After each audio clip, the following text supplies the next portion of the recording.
안녕하세요. 계획대로라면 다가오는 3월에 신부가 되었어야 할 30대 여성입니다. 그런 제가 이렇게 사연을 쓰게 된 건 파혼에 대한 후회 때문은 아니에요. 하지만 어디에라도 털어놓아야 홀가분하게 새 출발을 할 수 있을 것 같아서요.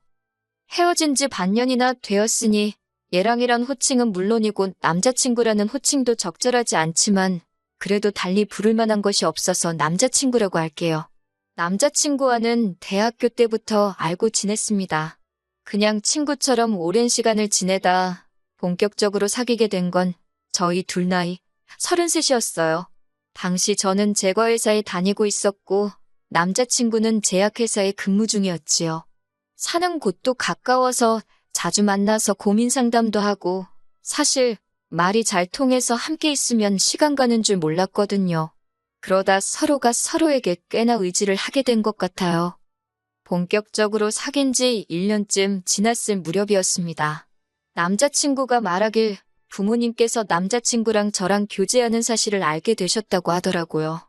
저희 부모님도 제가 남자친구가 있다는 사실을 알고 계셨는데 저희 부모님은 둘이서 건전하게 즐겁게 만나라고만 하셨을 뿐 가타부타 별 말씀이 없으셨거든요. 그런데 남자친구는 자기 부모님이 알게 되셨다는 걸 꽤나 신경 쓰는 눈치였어요. 그래서 제가 어머님이 나랑 사귀는 걸 안 좋아하시냐고 물었습니다. 그러자 남자친구가 그런 게 아니라며 하는 말이 자기 집은 저희 집 같지 않답니다. 어머님이 특히나 엄하신 분이라서 결혼할 거 아니면 뭐하러 시간 낭비를 하냐고 많이 언짢아 하셨다대요. 좀 황당했지요. 물론 저희들 다 홍기가 꽉 찬 30대였으니 아들이 빨리 장가가서 자리를 잡았으면 하는 어머님의 마음을 아예 이해 못할 건 아니었지만 그래도 결혼할 거 아니면 만나지 말라니. 30도 넘은 아들을 당신 손에 넣고 이래라 저래라 하려 하시는 것 같아서 좀 그렇더라고요. 그리고 그런 이야기를 고민이랍시고 저한테 전하는 남자친구도 좀 당혹스럽대요. 하지만 그때만 하더라도 남자친구가 전할 말 전하지 말아야 할 말을 분간도 못하는 인간이라곤 생각지 못했어요. 아무튼 그 일을 계기로 남자친구가 먼저 저에게 결혼 이야기를 꺼내왔습니다. 어머님 말씀도 틀린 건 아니지 않냐며 어차피 남자친구나 저나 비혼주의자도 아니니 이참에 한번 진지하게 생각해보자 했지요. 그리고 사실 그때만 하더라도 남자친구와 저 두 사람 사이에 큰 문제는 없었거든요. 그래서 며칠 생각해본 끝에 결혼하자는 쪽으로 이야기가 되어 조금씩 이런저런 계획을 세워나가기 시작했네요. 그런데 그 이후로 한 2달쯤 지났을 거예요. 생각지 못한 일이 발생했는데 그건 바로 제가 회사에서 근무하던 부서가 다른 부서랑 통합이 되었거든요. 하지만 말이 좋아 통합이지 저희 부서는 폐지된 거고 저는 졸지에 영업직으로 발령을 받았습니다. 워낙 내향적인 성격의 낯도 많이 가리다 보니 영업을 해야 한다는 사실에 눈앞이 깜깜하더라고요. 사실 저도 직장 다닌 지 7년 차였으니 언젠간 이런 날이 올 거라고 예상은 하고 있었습니다.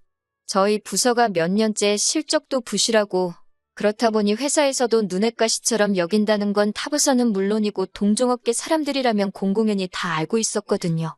그래도 설마 예고도 없이 갑자기 이렇게 부서를 폐지할 거라고는 상상도 못했어요. 저뿐만 아니라 다른 부서 사람들도 남일 같지 않다며 크게 충격을 받았지요.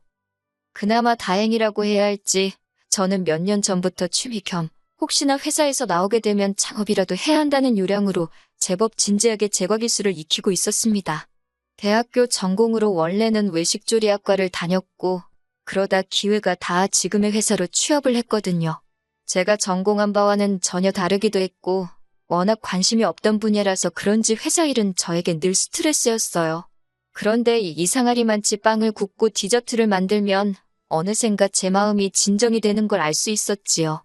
그래서 자의로든 타의로든 회사를 나오게 되면 꼭 좋아하는 일을 하면서 살아야겠다고 다짐했고 그래서 제과기술을 익히게 된 거예요. 그런데 아시다시피 좋아하는 일을 하면서 사는 게 말처럼 쉬운 일은 아니잖아요? 카페라도 열어야 하나 생각하니 역시나 자본이 문제였습니다. 영업직으로 일하는 건 하루하루가 고역이었지만 그렇다고 무작정 회사를 때려칠 수도 없었으니 회사는 회사대로 나가면서 조금씩 어떻게 사업을 할지 구상을 하기 시작했어요. 그리고 이런 과정을 남자친구와는 결혼을 약속한 사이였으니 당연히 남자친구에게도 알렸지요. 그런데 저는 솔직히 남자친구가 이런 이야기까지 어머님과 주고받을 줄은 몰랐습니다. 그래서 남자친구 어머님께서 사업 관련해서 당신과 얘기 좀 하자며 연락을 해오셨을 땐 적잖이 당황스러웠네요. 어머님께서 전화를 걸어오셨고 단도직입적으로 만나자 하시는데 싫다 소리를 못했습니다. 말 그대로 당황스러워서 얼떨결에 일단은 어머님이 하자는 대로 알겠다 했거든요. 하지만 전화를 끊고 바로 남자친구에게 연락을 했어요. 어떻게 어머님이 내 연락처를 알게 되신 건지 그거야 당연히 남자친구가 알려드렸겠지만요. 제 말은 왜 알려드렸는지가 궁금했거든요.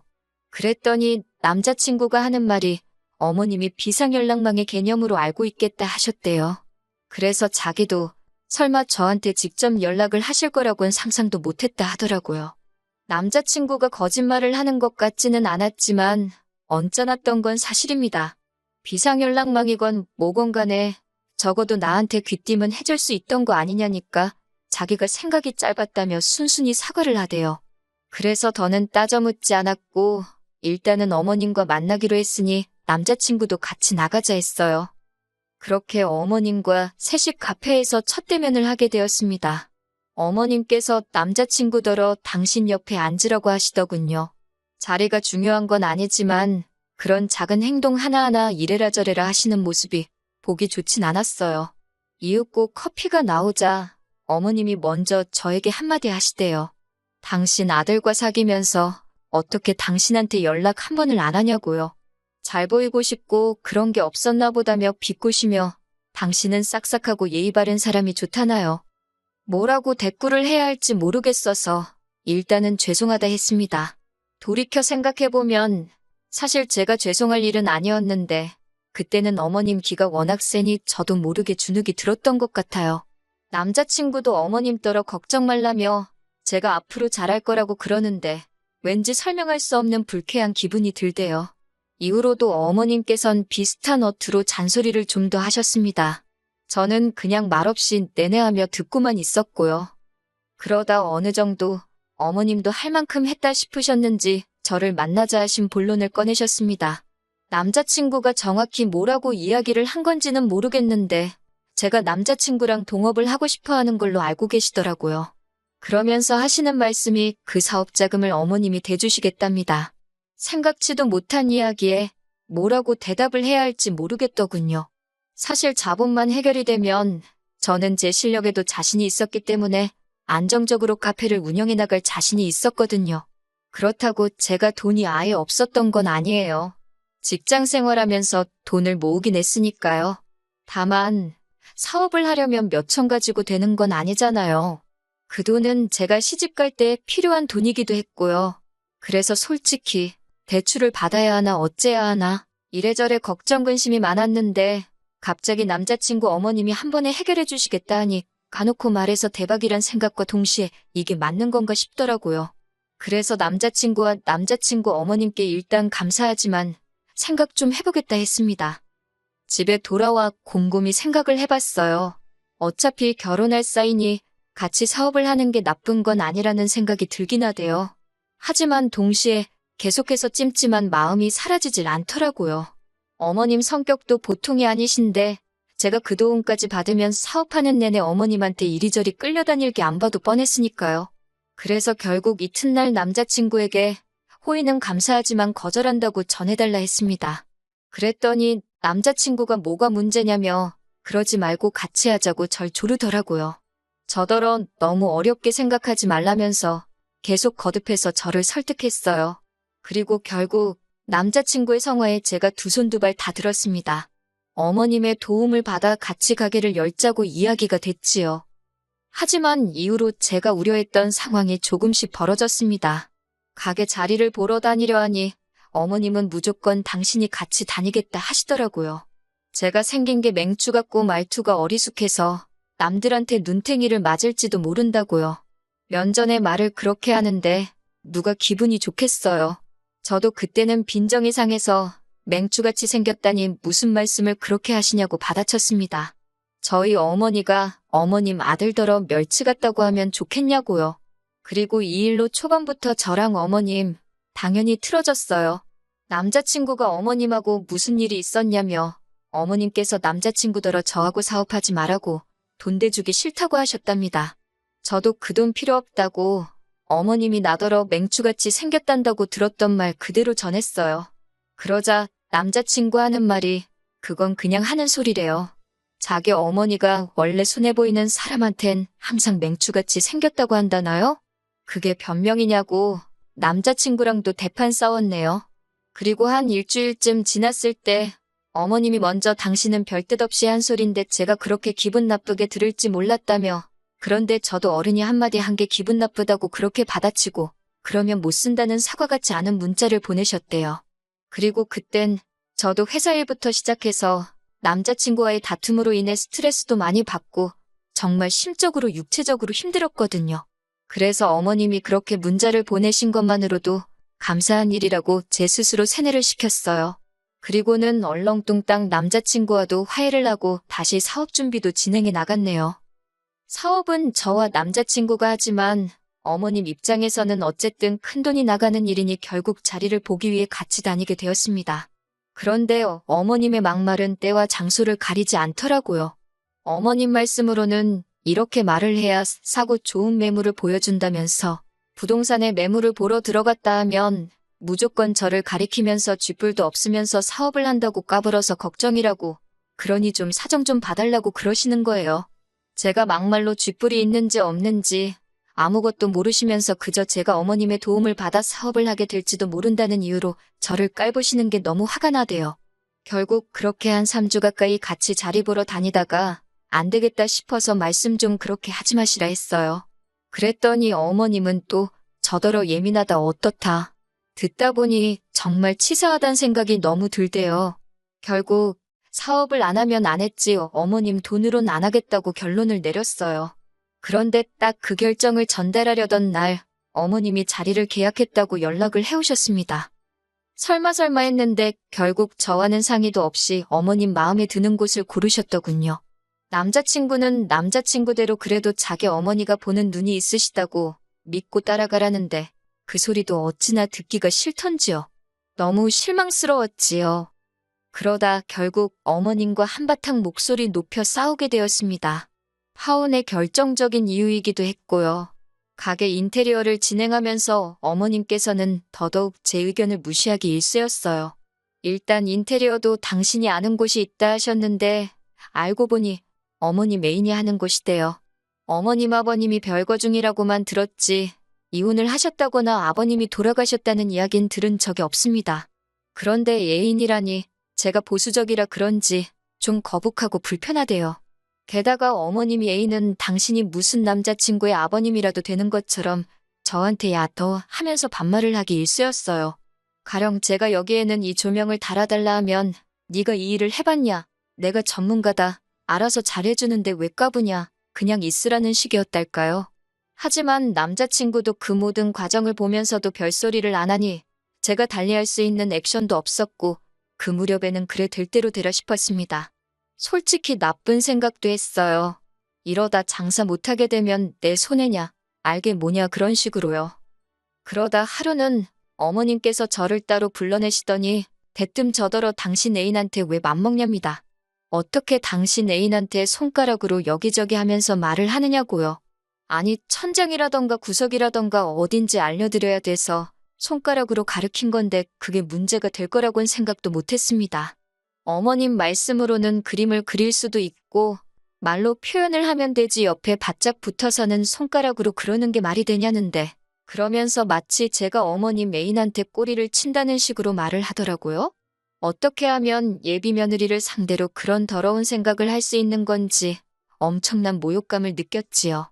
그리고는 결국 참다 못한 제가 어머님더러 모 눈엔 뭐만 보인다더니 정말 그런가 보다고 해버렸어요. 그리고는 어머님 아들하고 사업 안 해도 그만이라고 안 하겠다고 소리를 질렀네요. 처음부터 제가 하고 싶다고 조른 사업도 아닌데 제가 왜 이런 꼴을 당해야 하는지 모르겠다고 어머님도 상식적으로 행동하시라 했지요. 그랬더니 어머님이 저더러 그러고도 자기 아들이랑 결혼할 생각이냐고 어림도 없대요.